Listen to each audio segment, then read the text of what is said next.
People who are pissed about this article are fundamentally missing the point of what middle class is in America. Essentially, the New York Times published this article about this family that was making a combined $500K. They lived in New York, and they said they feel middle class. Operative word is feel. And of course, the internet does what the internet does.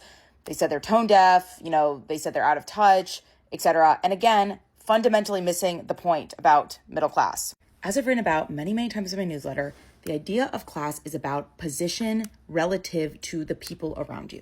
So if you're making $50,000 in a low-cost area, it is going to feel different than making $100,000 in the same area or making $200,000 in New York in a higher cost area. And because there's been so much wealth stratification in this country, the middle class is now this giant group of people that includes people making $500K and people making $50K. And though their lived experiences are vastly different from each other, they're still being squeezed by the same economy. And in my newsletter, I write about the idea of precarity and the different types of precarity that these groups feel. Like for a certain group of people, they are experiencing true material precarity in the middle class. They cannot afford groceries, inflation is squeezing them, etc.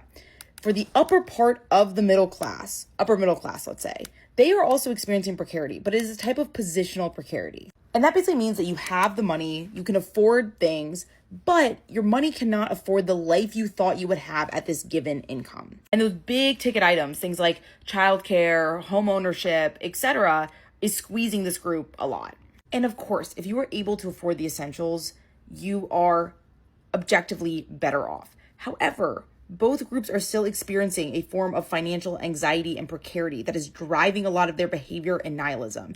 And what they're doing is pointing fingers at each other instead of pointing fingers at the system and the ultra rich people that are really benefiting. Like if you're experiencing material precarity, it is so easy to point your finger at people like this and say, you're the problem. You're the one that's, complaining. You're the reason I can't afford this city. You're driving up costs, etc. And so so much of our economic anger goes sideways or down instead of going up, towards the policy choices that made this happen, or the tax code that rewards capital over labor, or the fact that the family making $500K and a family making $80K actually have way more in common to each other structurally than the people that have generational wealth. The couple in this article are not part of the ownership class. They're part of the labor class, which is the vast majority of people in America.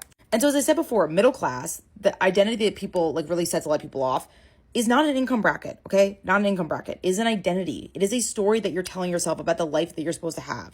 And so many people feel like they cannot achieve that, no matter how hard they try. And that explains so much of the discontent that we feel in this current economy and this current country.